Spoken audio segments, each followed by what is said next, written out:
Good evening, everybody. This is Paul Godfrey. This is not investment or legal advice. This is for educational purposes, but hopefully you also find it entertaining. I've been informed I should tell you, if you like this, please like, subscribe.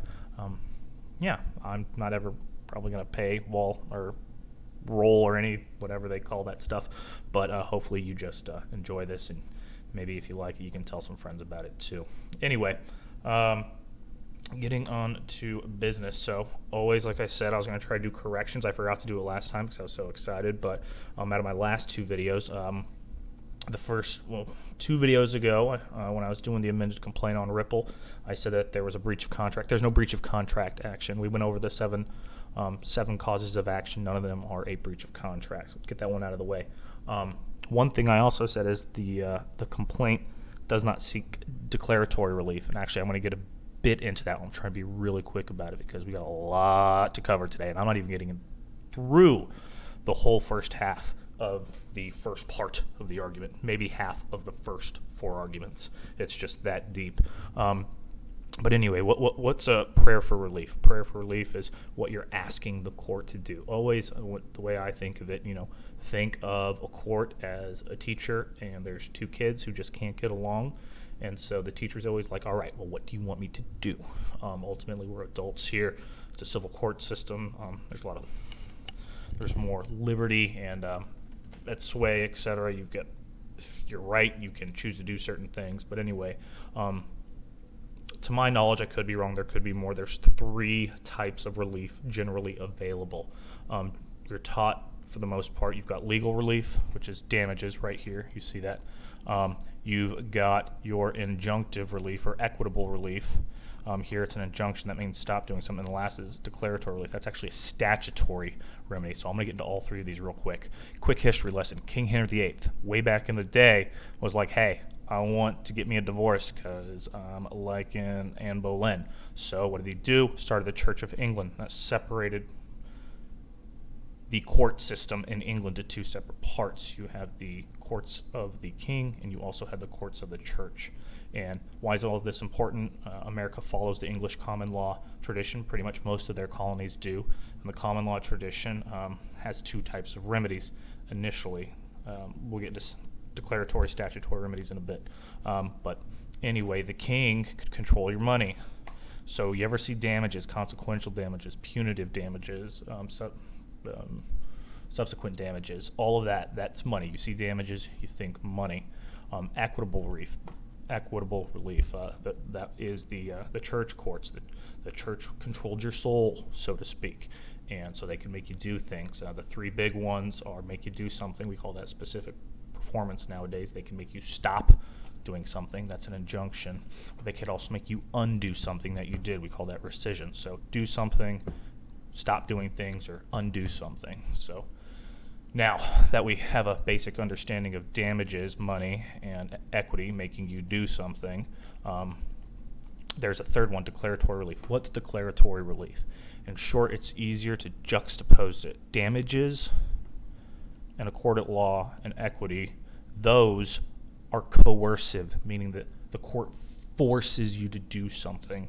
It forces you to pay money. It forces you to stop. It forces you to go forward. It forces you to go back. It's coercive. It makes you do something. Declaratory relief, the main difference between declaratory relief and legal relief or equitable relief is that it's not making anybody do anything. It's just a declaration. It's the court equivalent to saying, I think this. I'm not going to get into advisory opinions, etc., subject matter jurisdiction. Those are concepts that are for law review articles, but in short,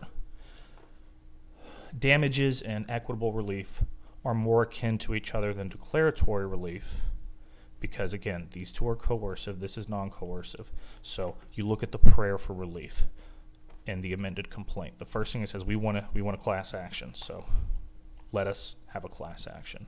And they request 1 type of each relief, and then all importantly, fees and costs. The attorneys want to get paid, but these 3 right here, they want declaratory relief. What are they trying to declare? They want to declare XRP as security.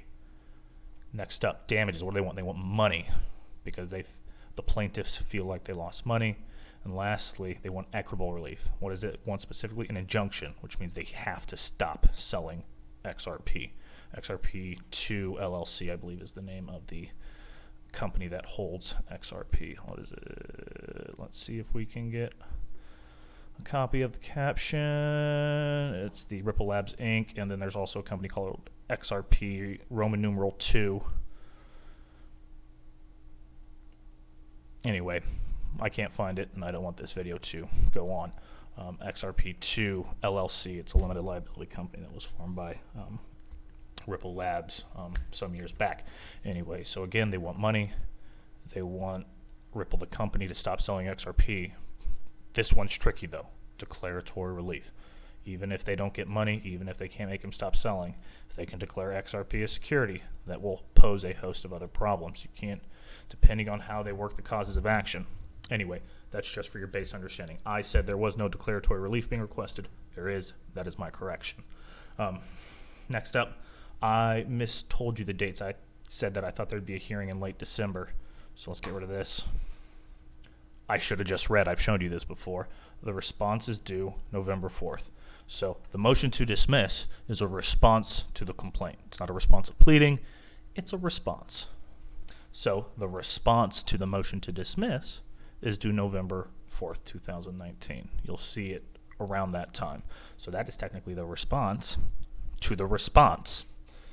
Then what Ripple can do, so the plaintiff files the complaint, Ripple filed the motion to dismiss. The plaintiff will file a response to the motion to dismiss, and then the defendant will file a reply to the plaintiff's response. So technically, that is a response to the response to the response motion to dismiss, which is in itself a response. Oh, here it is right here, up here. XRP2 LLC, that's the company I was talking about. Anyway, in short, plaintiff gets to make a response to the MTD November 4th. Defendant gets to reply to that response December 4th, and then it will be set for hearing January 15th, oral arguments on the motion to dismiss, and then sometime thereafter, you will get a decision on the motion to dismiss. All right, I said it would be in December. Maybe you get a decision in January. The hearing will be in January. If we're lucky, we'll get a decision on the motion to dismiss by January, if not February. Moving on. All right, so here is the motion to dismiss. Again, I'm not here to make a decision for you. I'm here to go over a few things with you. So let's do a quick, I'm not going to go over the introduction and facts. You can read that. I'm here to go over the arguments. If you want any of this information, you can download it for yourself, or I can send it to you. It doesn't bother me either way. We're going to be focusing on here. This is the response to count 1 and count 2. So anyway, first 2 pages, this is the outline of their argument, table of contents. Then you've got 5 pages of authority. These are all the court cases, and then you'll see all the statutes and then all the rules of procedure they cite. And this is also the page number where those specific court cases are mentioned. This is page 4, and then page 5 here, the state statutes. Here, the United States Code. These are the federal statutes, California Code, alphabetized for easy reading, and then you've got the federal rules of civil procedure, which are cited. Introduction. I'm trying to go over this quickly. Rather than go over, this is kind of a restatement of the facts. They're limited to the facts that the plaintiff brings up in their complaint. They can't go outside of the plaintiff's complaint. In short, generally what a motion to dismiss does is it says, hey, even if everything they say in the complaint is true, it doesn't matter because they're wrong. Think of kid A and kid B in front of the teacher. They say, hey, it doesn't matter what kid A say. So for instance, say I filed a complaint in court saying Steve did jumping jacks in front of me, and he did 10 jumping jacks in front of me, and I didn't like it, so I want to sue him for $100. I could go file a motion to dismiss for failure to state a cause of action because there's no law against doing jumping jacks. There's nothing wrong with doing jumping jacks. It doesn't matter. So the point is you actually have to state something that's a cause of action, you know, a securities violation, a breach of contract, even though that's not happening here, fraud of some sort, etc. So here the statement of issues to be decided. And this is how they address it in the overall outline. So the first part of their argument addresses counts 1 and 2. Remember, there were 7 counts in this complaint. 2 of the counts were federal law violations, 5 of the counts were state. So part A of the argument addresses counts 1 and 2. Part B of the defendant's motion to dismiss argument addresses counts 3 and 5. Part C addresses count 4, and Part D addresses counts 6 and 7. So you've got 1, 2, 3, 4, 5, 6, 7. So factual background, again, not going to get a lot into that. The next thing I'm going to get into, so defenses. This is a big point I'm going to try to drive home, because you're going to have to remember this as we go through the arguments as they make them. Generally speaking, a defense occurs in one of 2 ways, all right?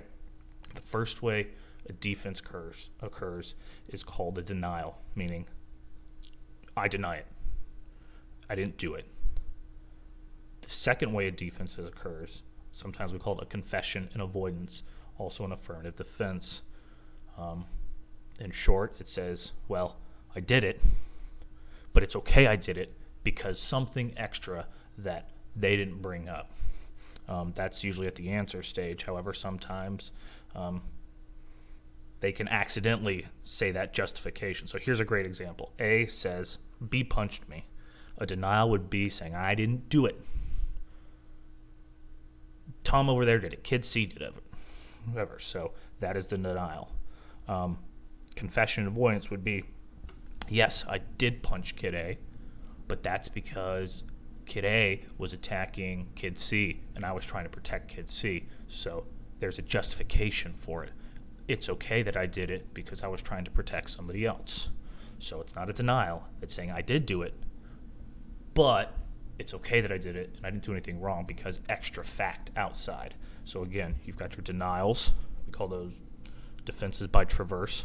And then you've got affirmative defenses, which is a confession and then avoidance. So here's an extra fact.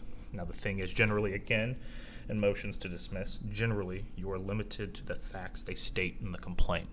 So with that being said, let's get into the first count. So the first thing that they go into heavily, again, thinking of denials, thinking of confessions, and then avoidance. They start off with, in the factual section, XRP is a virtual currency. They call it basically digital money, virtual money. And accordingly, we deny it. We deny that we're a security. We're not a security. They say it repeatedly. Not a security, not a security, not a security. Where can we find it? We are a virtual currency. Introduction. First, plaintiff federal securities claims are barred. Anyway, let's get into a statute of repose.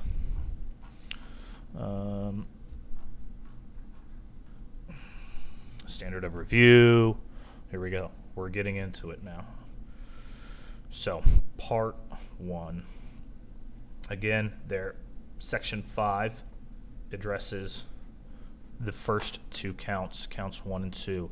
And so basically they're saying Plaintiff Securities Act claims are barred by the act of statute of repose. So, and they fail to state a claim. So what's a statute of repose? Statute of repose, a statute of limitations and a statute of repose. Here, let's see if I can pull it up. I actually have these cases somewhere else.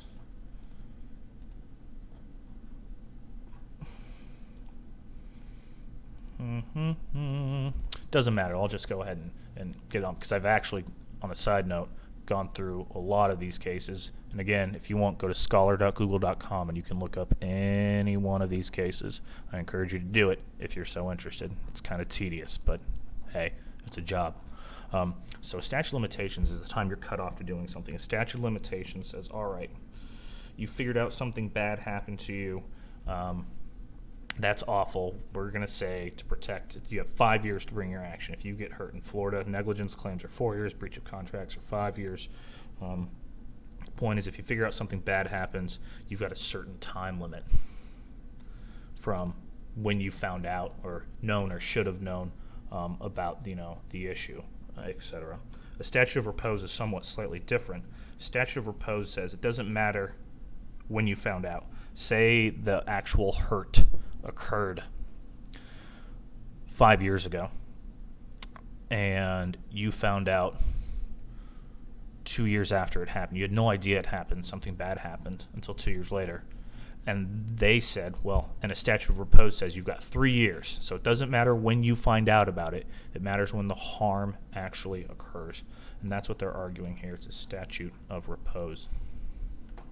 So here it is. Plaintiff securities claims are barred by the Act's statute of repose. That is the Securities Act. So the first part, the first offered rule, basically more than 3 years. So let's go back to those defenses. Again, you can deny it, deny, or you can say, well, maybe I did do it, but it doesn't matter that I did it because XYZ also happened. I think this is more of a latter. They do deny that they are a security, and that's what you'll see the company line being towed. However, this defense is more of the latter of the confession and avoidance style, though they're not technically confessing, they're just avoiding it. They're pointing to the avoiding part. So basically you have 3 years after a security's first public offering. They're denying they're a security, but they're saying, well, even if you do think we're a security, not that we are a security, they have 3 years from when it first started. And allegedly these sales first started in 2012, 2013 sometime, and the suit was filed in 2018. So the point is, they would have had to have filed their case by July 3rd, 2015, and they didn't do that. They missed their window. They had 3 years from 2012. They didn't get it in time.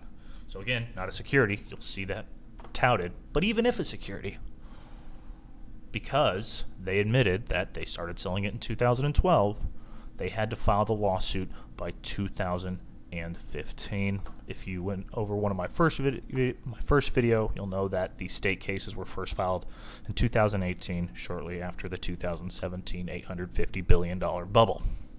Anyway, that's, if you know, you know, you don't, you don't. Oh, I should have gotten some water, and I was getting over a chest cold. Second, plaintiff's allegations demonstrate that he bought this action more than 3 years after defendants allegedly first offered. That's exactly what I said. So, the amended complaint, August 5th, 2009. In this action, and one thing I think that's interesting here is an attempt to avoid the statute of repose. This is the argument that plaintiff now pleads that defendants made numerous offerings. So they're trying to say, well, it doesn't matter when they first offered it. It's a never-ending ICO, initial coin offering. I think this will have to get into fungibility. I'm not sure if XRP is fungible or is not fungible. That's something that you all should look up if you know more about it. People with the technical analysis, I don't know, because that seems to be that it could very much have a lot of bearing on this case, or at least on this motion to dismiss, whether it is or is not fungible. I don't know. Notice there are no inequities as a result by plaintiff's own allegations. XRP has been available since 2013. Again, you get 3 years. If it's been available since 2013, excuse me, they would have had to have filed by 2016. There's my water. So again, their first argument is this timing one. They, again, in the facts section, deny, we are not a security. But by the way, even if we are a security, go ahead and, here, let's see if I can find this. It doesn't matter because the 3 years has passed. I'm going to look up this case scholar. I looked it up earlier. I don't have it up and ready. Case law, it's the Ann's case. Let's see if I can pull this up for you quickly. ANZ. I think this is the case. I have found it. And I think it was at 249.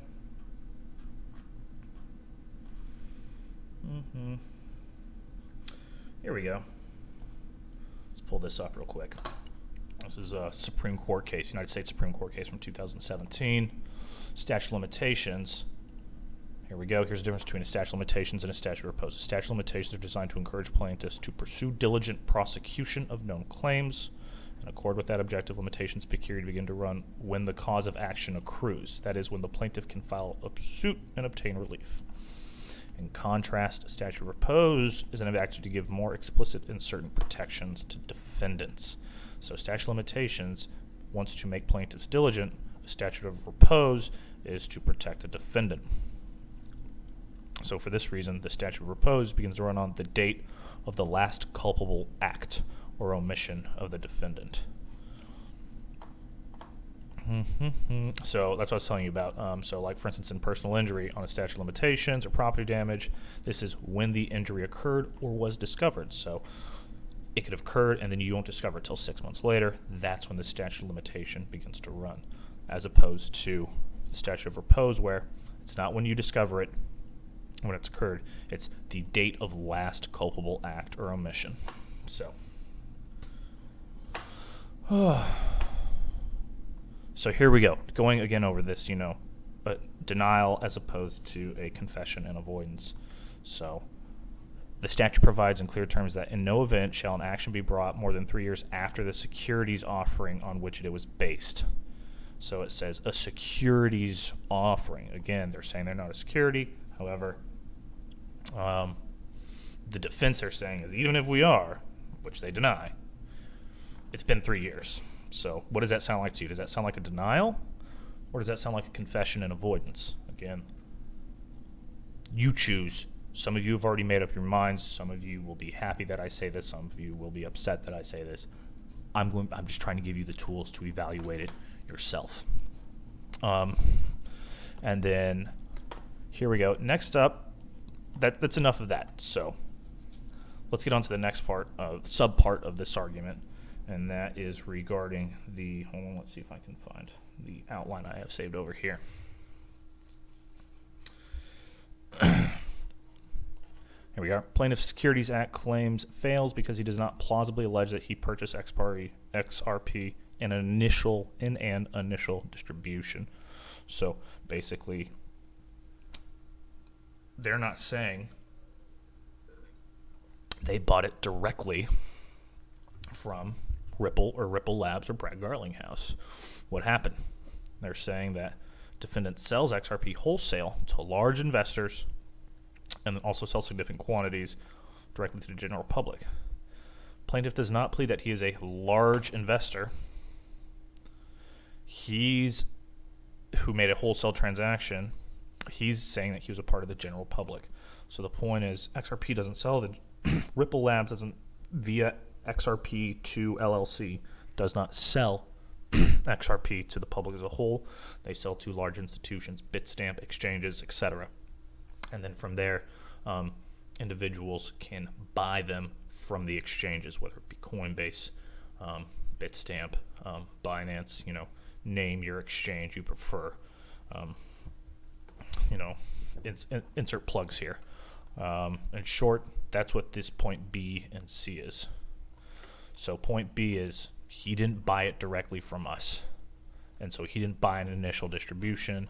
And then moreover, Plaintiff Securities Act claims fail because he does not plausibly allege that he purchased XRP from any defendant. Those are points B and C. We'll get more into that later. This video is already running long, but again, things to remember are the two types of defenses in the legal world. You can deny, or you can go ahead and confess and avoid, and that's the way the rules work. It seems to be that they're doing a bit of both here. When it comes to the factual scenarios, when they come to stating the facts, you go to the tables of contents here.